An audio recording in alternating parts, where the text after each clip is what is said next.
Sastra channel நேயர்களுக்கு நமஸ்காரம். அனுதினம் ஆனந்தம் நிகழ்ச்சியில் உங்கள் அனைவரையும் சந்திப்பதில் மிக்க மகிழ்ச்சி.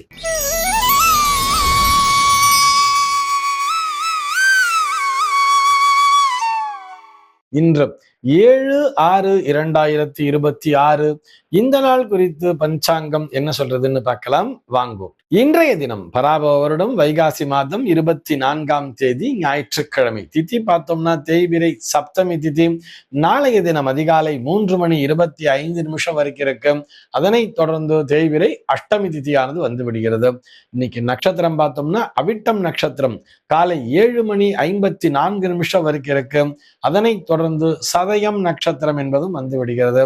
காலை 7:54 வரை, அதாவது அவிட்டம் நட்சத்திரம் இருக்கின்ற வரை இந்த நாளானது ஒரு மரண யோகம் கூடிய நாளாக இருக்கிறது. அதனைத் தொடர்ந்து சித்த யோகம் என்பதும் வந்து விடுகிறது. இதுபோக பஞ்சாங்கத்திலே வரக்கூடிய யோகம் அப்படின்னு சொல்லி பார்த்தோம்னா இன்றைக்கு வைத்ருதி அப்படிங்கிற ஒரு நாம யோகம் காலையில 9:59 வரைக்கும் இருக்கு. அதனைத் தொடர்ந்து விஷ்கம்பம் என்கின்ற யோகமானது வந்து விடுகிறது. கரணம் பார்த்தோம்னா பத்ரை அப்படிங்கிற ஒரு கரணத்தை கொடுத்திருக்கா. இந்த நாளானது ஒரு மேல் நோக்கு நாளாக அமைந்திருக்கிறது. இன்னைக்கு என்ன ஸ்பெஷல் அப்படின்னு சொல்லி பார்த்தோம்னா இன்றைய தினம் பஞ்சாங்கத்திலே பானு சப்தமி அப்படிங்கிற பேர்ல கொடுத்திருப்பார். இது என்ன பானு சப்தமி அப்படின்னு சொல்லி பார்த்தோம்னா பானுவாரம் என்று சொன்னால் ஞாயிற்றுக்கிழமை.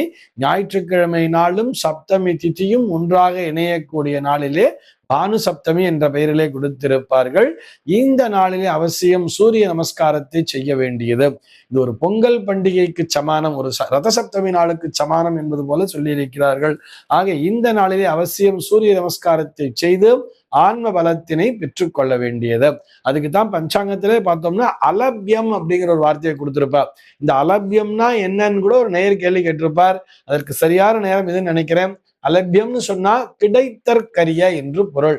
ஆக இந்த நாளானது ஒரு கிடைத்தற்கரிய நாள்.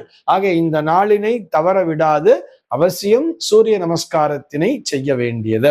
இது போக இந்த நாளானது ஒரு தேய்பிரை சுப முகூர்த்த நாளாகவும் அமைந்திருக்கிறது. இந்த நாளிலே எல்லா விதமான சுப நிகழ்ச்சிகளையும் செய்யலாம் என்பதற்காகவும் நினைவூட்டுகிறோம். இது போக இன்றைய தினம் பெரும்பிடுகு முத்தரையரினுடைய பிறந்த நாளாகவும் அமைந்திருக்கிறது. சென்னையை பொறுத்தவரை இன்றைய தினத்தினுடைய சூரிய உதயம் என்பது காலை 5:45 சூரிய அஸ்தமனம் என்பது மாலை 6:30 சந்திர அஸ்தமனம் என்பது பகல் 11:14 சந்திர உதயம் என்பது இரவு 11:55 சம்பவிக்கிறது. நல்ல நேரம் பார்த்தோம்னா காலை 7 மணி முதல் 8 மணி வரையிலும், மதியம் 2 மணி முதல் 3 மணி வரையிலும் நல்ல நேரமே. சென்னையை பொறுத்தவரை இன்றைய தினத்தினுடைய ராகு காலம் என்பது மாலை 4:54 முதல் 6:30 வரையிலும், யமகண்டம் என்பது மதியம் 12:07 முதல் 1:43 வரையிலும், குளிகை காலம் என்பது மதியம் 3:18 முதல் மாலை 4:54 வரையிலும் சம்பவிக்கிறது. தினாந்தம் பார்த்தோம்னா இன்றைய தினம் இரவு 1:32 கொடுத்திருக்கா. சூலம் பார்த்தோம்னா இன்றைக்கு மேற்கே சூலம் பகல் 10:51 வரையில் அந்த சூல தோஷம் என்பது உண்டு. அதற்குரிய பரிகாரமாக வெள்ளம் தானம் விடுத்துவிட்டு மேற்கு திசையை நோக்கி பயணிக்கலாம் அப்படிங்கிறதையும் சொல்லி இருக்கா. இன்றைய தினத்தினுடைய ஆன்மீக தகவலாக நம்ம ஒவ்வொரு ஞாயிற்றுக்கிழமை நாளுமே கதை நேரம் அப்படிங்கிறத பார்த்துட்டு வரோம் இல்லையா.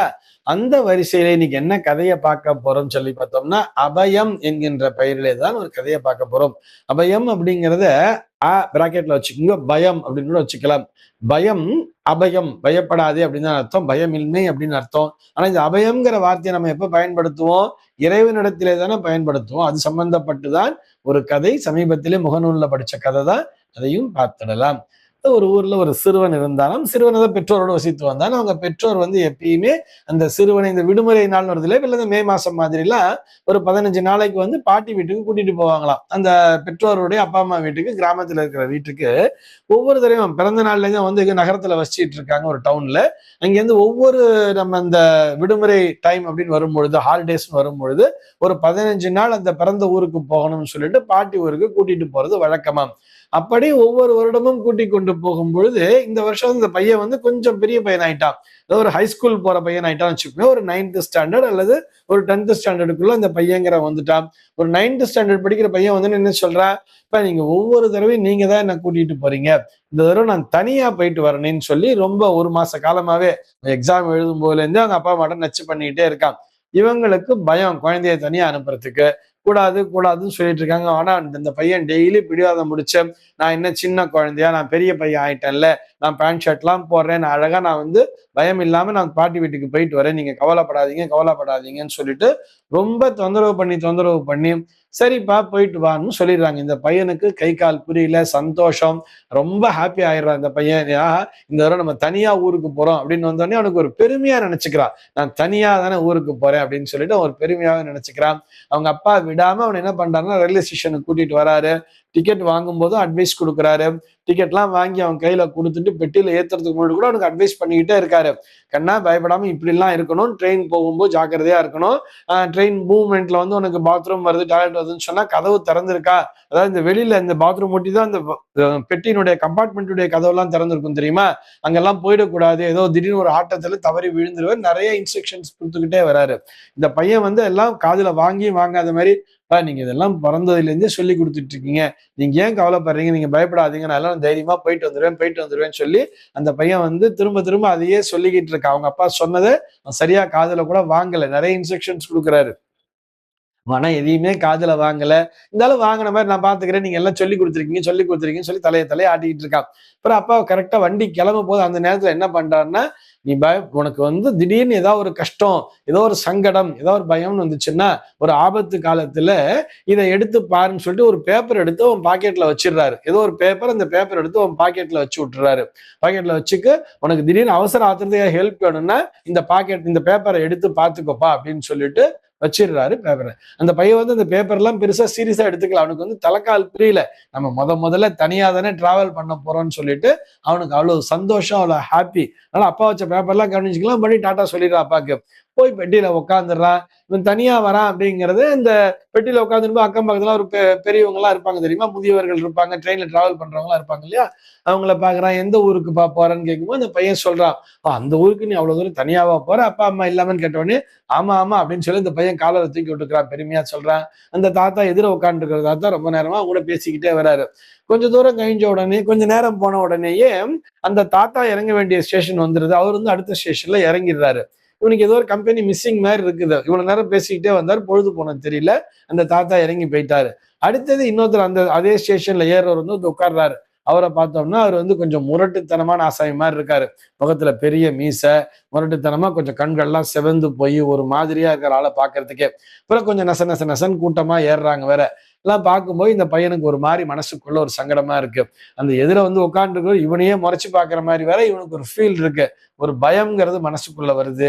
இது என்னடா இது, இவர் நம்மளே முறைச்சு பார்த்துட்டு இருக்காரு, நம்மளை அடிச்சு தூக்கின்னு போயிடுவாரோ, நம்மளை தூக்கின்னு போய் சினிமா எல்லாம் நிறைய பார்த்துருப்பான்ல, நம்மளை தூக்கின்னு போய் நம்ம கையை காலெல்லாம் உடைச்சு நம்மளை வந்து பிச்சை எடுக்க விட்டுருவார் போல இருக்குது அப்படிங்கிற மாதிரி தேவையில்லாத இனம் புரியாத கலக்கம்லாம் வந்துகிட்டு இருக்குது. ஏஞ்சி போய் டாய்லெட் கூட போயிட்டு வந்து உட்காந்துடுறா. இவன் டாய்லெட் போயிட்டு வரதுக்குள்ள பார்த்தா வேற யாரோ இவன் சீட்ல உட்காந்துருக்காங்க. ஐயா இது ஏன் சீட்டு அப்படின்னு கேட்ட உடனே அவன் முறைச்சிக்கிட்டே எழுந்திருக்கிறான். என்ன உன் சீட்டு, நீ என்ன எழுதியா வச்சிருக்க அப்படின்னு சொல்லிட்டு அவங்க வந்து ரொம்ப சண்டை போட்டுனே எழுந்திருக்கிறாங்க. அப்புறம் இவன் போய் உட்காந்துக்கிறான். இருந்தாலும் இவனுக்கு பக்குங்குது. அவர் வேற திட்டுறாரு, இவர் வேற முறைக்கிறான்னு சொல்லி பக்கு இந்த பையனுக்கு பயம் அடிச்சுக்குது. அந்த ட்ரெயினுடைய சத்தம் தடக் தடக்குன்னு போற மாதிரி இவனுடைய இதயமும் தடக்குன்னு அடிச்சுக்கிட்டே இருக்கான். கொஞ்சம் கொஞ்சமா இவனுக்கு வந்து அப்படியே கண்ணை சுத்திட்டு வர்ற மாதிரி இருக்குது. யாருமே நம்ம கூட அன்பா பேச மாட்டாங்க போல இருக்குது. இவங்களோட எப்படி காலம் தள்ள போறோம்னு தெரியல. திடீர்னு யாராவது நம்மளை அடிச்சு நம்மளை மயக்கமாக்கி தூக்கிட்டு போயிட்டா என்ன பண்றதுங்கிற ஒரு பயம் தான் அவனுக்கு அதிகமா வந்துகிட்டே இருக்கு. மனசுக்குள்ள கண்ணுல தண்ணி முட்டிக்கிட்டு வருது. அந்த நேரத்துலதான் அப்பா சொன்னது ஞாபகத்துக்கு வருது. உனக்கு ஏதாவது பயம் வந்தா இந்த பாக்கெட்ல இருக்கிற அந்த சீட்டை எடுத்து பாரு, உனக்கு அவசரத்துக்கு அது உதவும் சொல்லியிருந்தார் இல்லையா, என்னதான் இருக்கு அந்த சீட்ல எடுத்து பாப்பேன்னு சொல்லிட்டு அந்த சீட்டை எடுத்து பாக்குறான். பார்த்த உடனே அதுல எழுதி இருந்துதான், பயம் வேண்டாம் நான் பக்கத்து பெட்டியில தான் இருக்கேன் அப்படின்னு சொல்லி அப்பா எழுதியிருந்தாராம். பயம் வேண்டாம் நான் பக்கத்து பெட்டியில தான் இருக்கேன் அப்படின்னு எழுதுன்னு அதை படிச்ச உடனேயே எனக்கு சந்தோஷம் தாங்கலையா. உடனே ஒரு தைரியம்ங்கிறது வந்துருது. ஒரு தைரியம் வந்து அப்படி நிம்மதியா தைரியமா உட்காந்துக்கிறா. அவன் சீட்ல அவன் கால் மேல கால் போட்டுக்கிறா. அலட்சியமா பாக்குறா எல்லாரையும். ரொம்ப பெருமையோடு அப்படியே நடக்க ஆரம்பிச்சானாம். ஆக இது ஏன் நான் இந்த நேரத்துல சொல்றேன்னா, இதே போல்தான் நாம் இந்த உலகத்திற்கு வரும் பொழுது நமக்கு இறைவனினுடைய துணை என்பது இருந்து கொண்டே இருக்கிறது. சின்ன குழந்தையில் நமக்கு ஒன்றும் பெருசா தெரியுதுல, கொஞ்சம் வளர வளர வளர நாம் தனித்து ஒரு விஷயத்துக்குள்ள கால் எடுத்து வைக்கும்போது நமக்கு ஒரு இன்ட்ரெஸ்டிங்கா தான் இருக்கும்.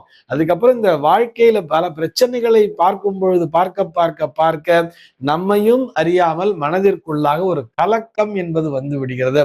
அதனால அந்த நேரத்தில் நம்ம எதை மறந்து போயிடுறோம்னு சொன்னா, இறைவன் நம்முடனேயே துணைக்கு இருக்கிறார். நமக்கு பக்கத்திலே தான் இறைவன் இருக்கிறாருங்கிறத மறந்து போயிடுறோம் இல்லையா? இறைவன் அந்த பேப்பரை நமக்குள்ளதான் வச்சு கொடுத்திருக்கார். அதை எடுத்து நம்மளும் பார்த்துக்க வேண்டியது. ஆஹா, இறைவன் என்னுடனே தான் இருக்கிறார். இது என்ன பெரிய பிரச்சனை? இந்த பயமே தேவையில்லை எனக்கு. அபயம் என்று நான் இருந்து விட்டால், இறைவனே எனக்கு அபயம், எனக்கு துணை என்று நான் இருந்து விட்டால், இந்த பயமே எனக்கு தேவையில்லையே அப்படின்னு சொல்லிட்டு தூக்கி போட்டுட்டு இந்த பையனை போலவே நாமும் வாழ்க்கையிலே வெற்றி நடைபெறலாம் அல்லவா? நமக்கெல்லாம் தந்தை யார்? இறைவன் தானே. இந்த இறைவனை நம்புங்கள். இறைவன் என்றென்றும் உங்களுடனேயே துணை இருந்து உங்களை வழிநடத்தி கொண்டிருக்கிறார்.